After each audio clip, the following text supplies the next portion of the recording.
જો મિત્રો જલેબી દાદાને મંદિરે પ્રસાદ આપવાનો સમય થઈ ગયો છે. સામે ગુલાબી ટી શર્ટ વાળા ભાઈ જે છે એ બધાને પ્રસાદ આપે છે. બધા ભક્તો શાંતિથી લાઈનમાં ઉભો છે. આ તમામ ભક્તો દર્શન કરી દાદાને પ્રસાદ લેવા માટે લાઈનમાં ઉભા રહી ગયેલા છે. નાના મોટા દરેક આટલી સુધી લાઈન છે. અડધી લાઈન તો પૂરી થઈ ગઈ છે.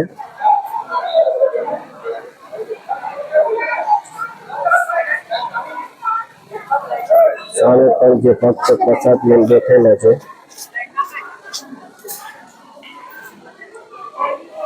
વરસાદના વિશે બહુ સરસ મંડપ બનાવ્યો છે. બધા ભક્તો પ્રસાદ લે છે.